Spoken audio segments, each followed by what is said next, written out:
So hello guys, आ चुके हैं कोई न्यू वीडियो के साथ। इस वीडियो में हम लाए हैं क्लास 11th का हिस्ट्री का सैम्पल पेपर, जो कि आपको 25 तारीख को होने वाला है। न्यू सिलेबस के अकॉर्डिंग आएगा। तो गाइस, इसमें मैंने पहले क्वेश्चन पेपर में मैंने इसके क्वेश्चन पेपर की बात करी थी, जिसमें कि आप देख सकते हैं मैंने वीडियो डाल लिया कि मैं इसे डिस्क्रिप्शन में दे दूँगा। और इनके आंसर जो है, मैं इनके विद आंसर मैं उनके आज वीडियो लाया हूँ। कल मैंने क्वेश्चन की वीडियो डाली थी क्वेश्चन पेपर की, और इसके सैम्पल पेपर जो क्वेश्चन पेपर उसकी डाली थी। आज इसके विद आंसर आएंगे। तो पहले मेरी पुरानी वाली वीडियो देख लें जो कल मैंने डाल रखी है क्वेश्चन पेपर की, उसे सही से समझें और सही से करें, क्योंकि मैंने उसमें डिटेल में काफ़ी तरीके से समझा रखे हैं क्वेश्चन और इनके विद आंसर, जो कि भाइयों की कमेंट आई थी, दोस्तों की कमेंट आई थी कि अपने मतलब इनके आंसर की वीडियो ला दो। तो टेंशन वाली कोई बात नहीं है, तुम्हारा भाई सारी चीज़ प्रोवाइड कराएगा, पेपर से पहले सब कुछ करा देगा।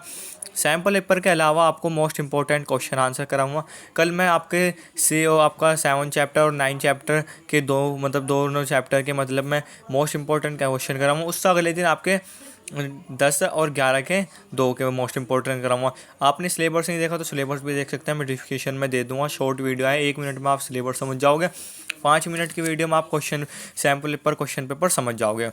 अब चालू करते हैं विद आंसर। तो गाइज, आपने पहले का क्वेश्चन पेपर पहले देख लें, क्योंकि उससे क्या होगा, आपको अच्छी तरह समझ में आ जाएगा कि क्वेश्चन क्या कहना चाह रहा है, क्या करना चाह रहा है और किस तरीके से करवाना चाह रहा है, क्या नहीं।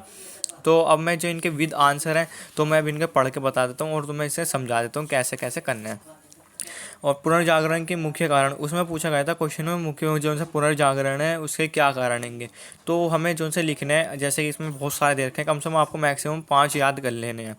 ठीक है। आपको संपन्न व्यापार वर्ग का उद्देश्य, धर्म सुधार का प्रभाव, राजकीय शासन आदि, प्रवाह प्रणाली सुधार, आंदोलन का मूलगत प्रशासन करना, देसी भाषाओं का विकास, विज्ञान का विकास, उद्योग एवं व्यापार वृद्धियों का विकास। ठीक है। और दूसरे वाले क्वेश्चन में पूछा गया था कि आपके मतलब औद्योगिक क्रांति के आर्थिक प्रभाव की चर्चा कीजिए। तो ये उसी का ही मतलब लिखना है, एक पैराग्राफ सा बना के। औद्योगिक क्रांति ने कृषि को हस्तशील पर आधारित अर्थव्यवस्थाओं को बड़े पैमाने के उद्योग, मशीनी क्रांति, विनिर्माण और कारखाना प्रणाली के आधारित अवस्थाओं में बदल दिया। नई मशीनी बिजली के नए स्रोत और काम या अवस्था अवस्थित करने के लिए तरीकों को मौजूदा उद्योग के अधिक उत्पादन में कुशल बना दिया। इसी में ही आपका अथवा में पूछा गया था, जो कि आप पहले क्वेश्चन पेपर समझें और उसे देख लें। आप ये समझ लो, आपको 5-6 मिनट की वीडियो में आपका मतलब पूरे साल का प्रिपेयर हो रहा है, तो इससे बड़ी क्या बात है। और आप अच्छे नंबर से पास हो गए, मुझे कमेंट बॉक्स में बताना और मुझे बताना भी। और आपके मतलब किसी भी चीज़ में कोई दिक्कत होती है मुझे बता सकते हैं, मैं तुरंत आपको रिप्लाई दूँगा। और इनके अलावा भी मैं आपको सारी चीज़ें प्रोवाइड कराऊंगा, तो देखते हुए चलना। अब आपको यहाँ पर जो सा अथवा में पूछा गया था, तो क्वेश्चन पेपर में उसे देख लेना क्या पूछा गया था, इसे अपनी कॉपी में नोट डाउन कर सकते हैं अपनी सब चीज़ें। सैम्पल पेपर का कहने का मतलब ये होता है कि किस तरीके से क्वेश्चन आए, कैसे लिखने हैं, क्या करना है, कितना है। तो ये सारी चीज़ें मैं प्रोवाइड करवा रहा हूँ और समझवा रहा हूँ, तो देखते हुए चलें। तो आप कोई सी भी मतलब किसी भी चीज़ की मुझसे डिमांड कर सकते हैं, मैं उसकी वीडियो ला दूँगा। और आपको 12th में भी मैं अच्छी तरीके से प्रिपेयरिंग कराऊँगा, जैसे कि 11th में करा रहा हूँ। ब्रिटेन के 3 वर्गों में इंग्लैंड, वेलवेसन तथा स्टोलाइड में एक सम्राट का अधिपत्य, शांति का वातावरण, समान कानून व्यवस्था, समान मुद्रा प्रणाली, समान बाजार अवस्था को स्थापना प्राधिकरण के हस्तक्षेप में मुक्त करना। और इसमें पूछा गया था ब्रिटेन और भारत के 3 मतलब जो ब्रिटेन और भारत चीन के बीच तीसरे व्यापार क्या थे। तो इसमें आपको समझना है, ये 3 लाइनों में लिख रखा। 3 लाइनें आपको बड़ी अजीब सी लगेंगी, लेकिन इससे समझ जाओगे तो सही से करें। यूरोप में चीनी सामान की मांग, ब्रिटेन द्वारा भारत अफीम खरीदना, ब्रिटेन द्वारा चीन में चांदी के बदले अफीम बेचना, चीन के प्राप्त चांदी के चीनी के माल खरीदना। एक ये मतलब मुहावरा सा हो गया, ऐसे बोलते हैं ना कि मतलब किसी चीज़ पे मतलब एक मीनिंग ऐसा बनता है कि बढ़िया। आपका आता है 4th क्वेश्चन आंसर की वीडियो ज़रूर देख लेना। और मैं टेंशन मत लेना, अच्छी तरीके से समझा रखा है। कुछ दिक्कत होती है कमेंट बॉक्स में मुझे याद से बता देना, उसके अलावा भी मैं करवा दूँगा। मैं अब भी कह रहा हूँ 5-7 मिनट की वीडियो आप देख लोगे तो उससे आपको कोई दिक्कत नहीं होगी। राष्ट्रवाद, इसका मतलब पूंजी के उधार फैलाना तथा जिन्हें विदेशी राजवंश के रूप में देखा जाता था, साथ ही साथ अन्य विदेशी समाजवादी। आपका आता है लोकतंत्र, इसका अर्थ है लोकतांत्रिक सरकार की स्थापना। समाजवाद, इसका मतलब है पूंजी की विनियमित करना और पूंजी को जोत कर बराबर करना।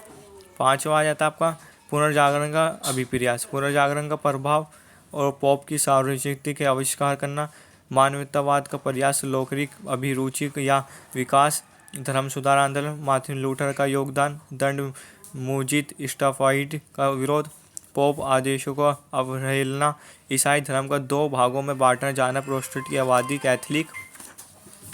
और आपका अथवा में भी शायद दिया है, आप देख सकते हैं। अब आपका आया था यूरोप में पुनर्जागरण, यूरोपीय देशों में औद्योगिकरण के फलस्वरूप कच्चे माल की मांग, औपनिवेशिक देशों का आंतरिक शोषण, औपनिवेशिक देशों में पूंजी निवास। आपका आया था सिक्स, जिसमें सिक्स में आपको लिखना है कि आपका सिक्स आया था, जिसमें कि इंग्लैंड में पूछा गया, इंग्लैंड के बीच। तो इसे क्वेश्चन पेपर में अब भी कह रहा हूँ, क्वेश्चन पेपर में साफ साफ लिखा हुआ, तो उसे देख लें। मजदूरों के रूप में औरतों बच्चों के पुरुषों की बढ़ती मांग, मजदूरों का शोषण, मजदूरों द्वारा अधिकारों की मांग, ब्रेड व खाद के लिए दागे, कानून द्वारा श्रमजीवियों की दिशा में सुधार।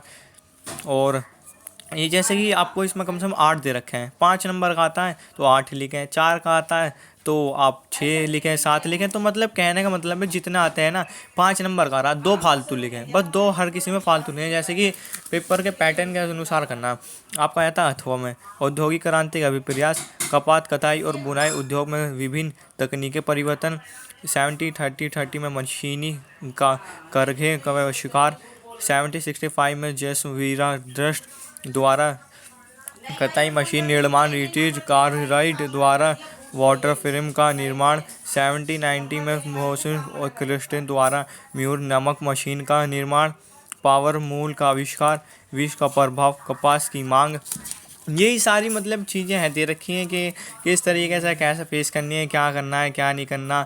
बस आपको इस तरीके से मतलब समझना है कैसे करना है, किस तरीके से करना है। पेपर ज़्यादा टफ नहीं होने वाला, जैसे मैंने हिंदी का बताया था वैसे ही आपको हैगा सारा का सारा, और वैसे ही मैं आपको प्रोवाइड कराता हूँ।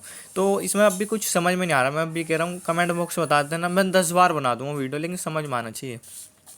कच्चे माल का आयतन, निर्माण में बढ़ोतरी, बाजार की मांग, औपनिवेशवादी को बढ़ाना, औपनिवेशिक देशों का शोषण। 7वां, चीन और जापान के आधुनिकीकरण के लिए अलग अलग विचारधारा का अनुसरण। जो चीन और जापान के जो आधुनिकीकरण के रास्ते थे, उनके अलग अलग विचारधारा क्या थी। जापान की आधुनिकीकरण, शोगुन की सतह का अतः मेजी पुनर्स्थापना, फूफोकू।